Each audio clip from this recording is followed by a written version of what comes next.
semuanya, kembali lagi bersama saya Angela Silap di sini. Nah, pada video pembelajaran kali ini kita akan mempelajari mengenai sistem pencernaan manusia.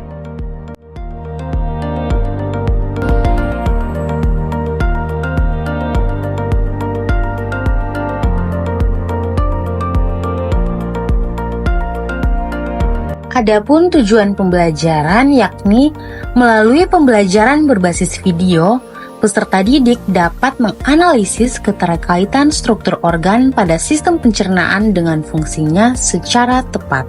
Indikator ketercapaian tujuan pembelajaran yang pertama, peserta didik dapat menganalisis struktur organ pada sistem pencernaan, dan yang kedua, peserta didik dapat menjelaskan mekanisme pencernaan pada manusia. Manusia membutuhkan makanan setiap hari. Nah, ketika makanan dikonsumsi oleh mulut, terjadi serangkaian proses di dalamnya. Bertepatan dengan itu, maka kita hari ini akan mempelajari mengenai sistem pencernaan. Perlu kita ketahui apa itu sistem pencernaan.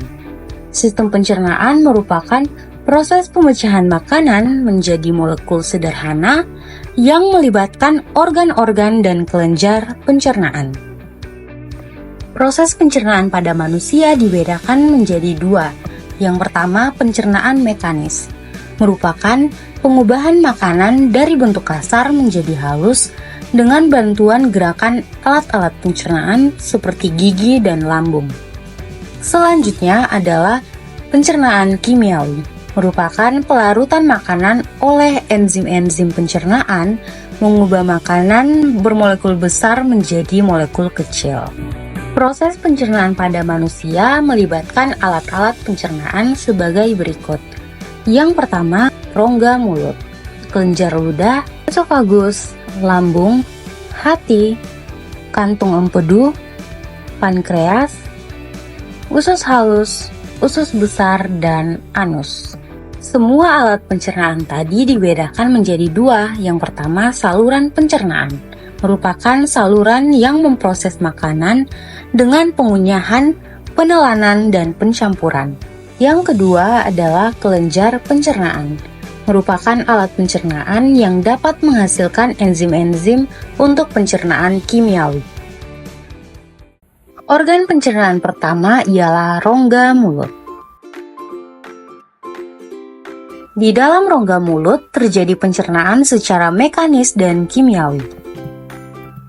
Rongga mulut terdiri dari langit-langit, uvula, tonsil atau amandel, lidah, molar ketiga, 2 dan 1, kemudian ada premolar 2 dan 1, selanjutnya ada incisivus sentral dan lateral, dan yang terakhir adalah caninus.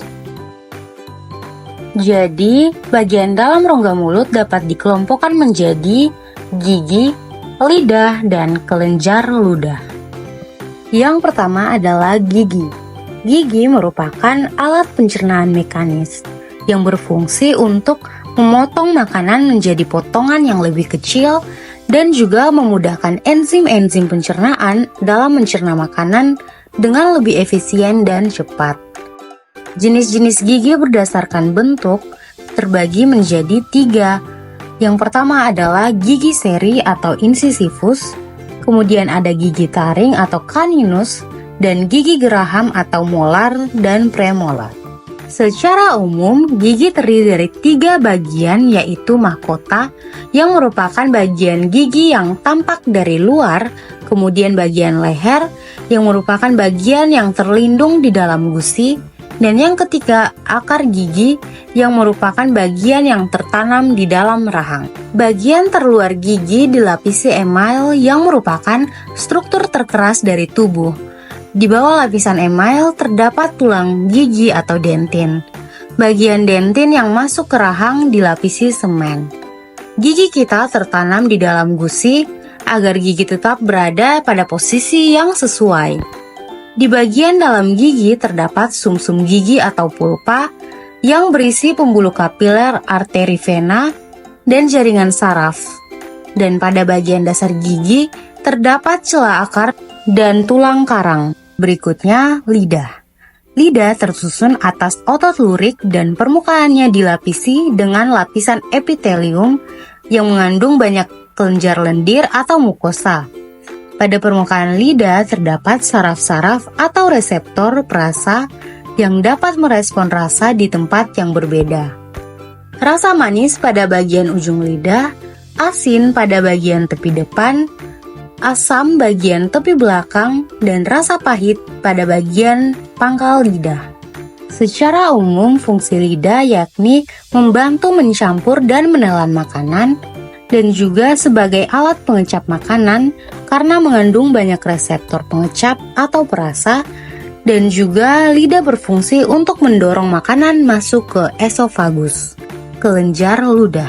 Fungsinya untuk menyekresikan saliva atau air liur yang mengandung enzim petialin untuk mengubah amilum menjadi maltosa.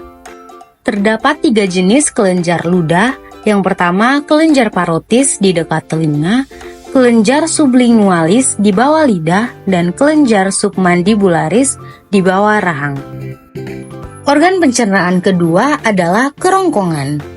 Kerongkongan adalah saluran sempit berbentuk pipa dan panjangnya kurang lebih 25 cm yang berfungsi sebagai jalan makanan dari mulut menuju ke lambung. Pada saluran pencernaan bagian atas terdapat faring. Faring merupakan daerah percabangan menuju rongga hidung, kerongkongan, dan tenggorokan. Faring dilengkapi dengan epiglotis yang dapat membuka dan menutup. Selanjutnya adalah lambung. Lambung atau ventriculus adalah kantung makanan pada saluran pencernaan yang terletak di sebelah kiri rongga perut. Struktur lambung tersusun dari yang pertama, kardiak, merupakan bagian lambung atas dekat jantung. Yang kedua, fundus, bagian lambung tengah yang membulat. Ketiga, pilorus, lambung bawah di dekat usus. Yang keempat, ruge, adalah membran mukosa berbentuk lekuk-lekuk yang berfungsi melindungi dinding lambung dari abrasi asam lambung. Yang kelima, sphincter esofageal, yaitu katup yang menjaga agar makanan yang masuk tetap berada di lambung.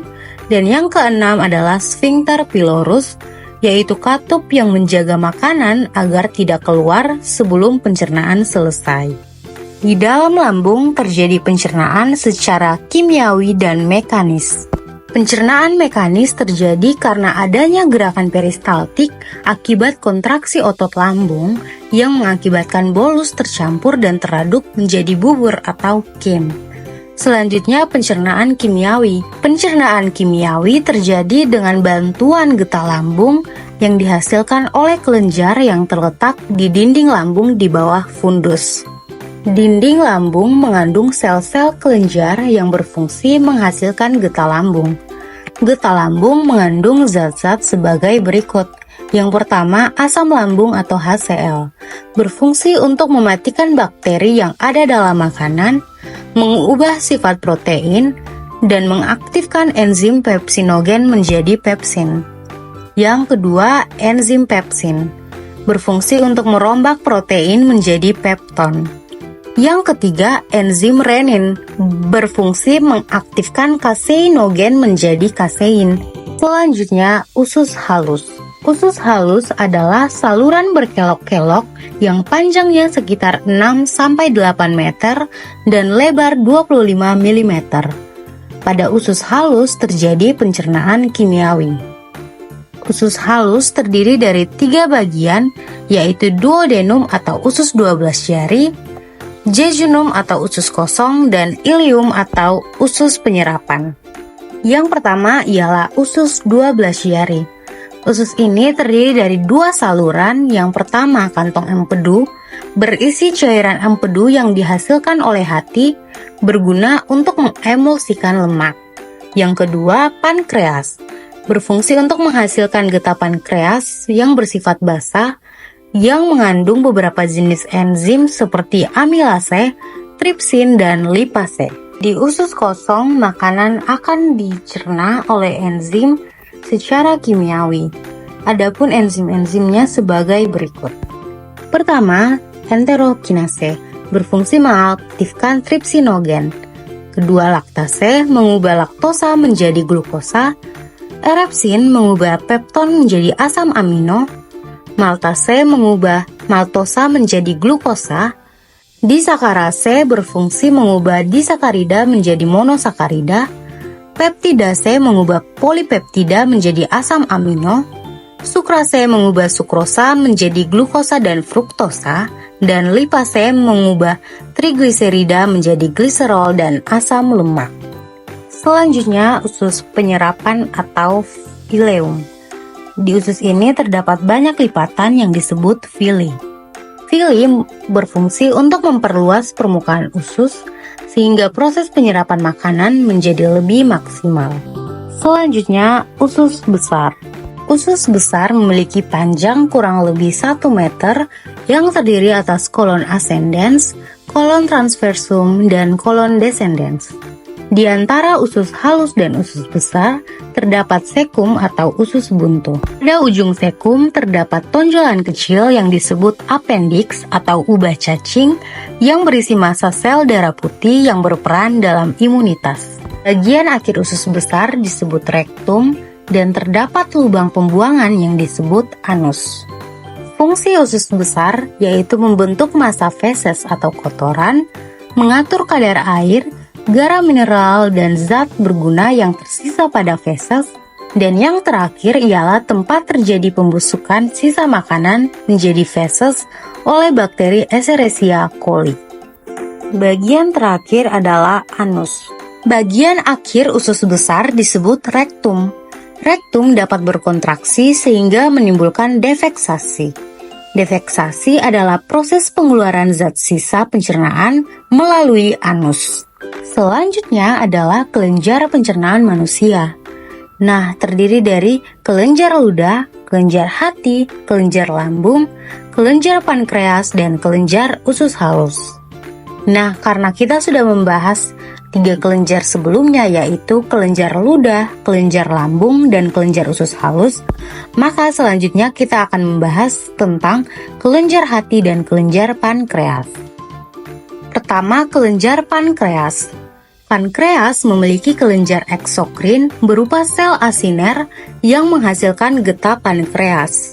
Getah pankreas mengandung natrium bikarbonat. Enzim yang dihasilkan oleh pankreas yang pertama, amilase berfungsi mengubah amilum menjadi glukosa, lipase mengubah lemak menjadi asam lemak dan gliserol, tripsin mengubah protein menjadi senyawa asam amino. Yang kedua, kelenjar hati. Hati adalah organ tubuh dengan kelenjar eksokrin berupa kantung empedu yang menghasilkan cairan empedu. Cairan empedu ini mengandung air, garam empedu, bilirubin, dan kolesterol atau lipid. Selanjutnya adalah mekanisme sistem pencernaan. Sistem pencernaan dimulai dari mulut, tempat makanan dikunyah, dan dicampur dengan enzim dari air liur.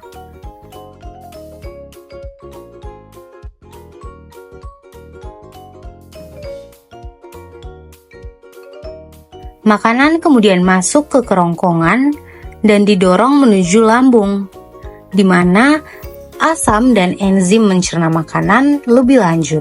Dari lambung, makanan berpindah ke usus halus, tempat penyerapan nutrisi terjadi dengan bantuan enzim dari pankreas dan empedu dari hati. Sisa makanan yang tidak tercerna masuk ke usus besar, di mana air diserap, lalu sisanya dibuang melalui rektum dan anus dalam bentuk feses. Sekian pembelajaran kita hari ini. Nah, untuk mengakhirinya, kita akan bermain kuis. Apakah semuanya sudah siap?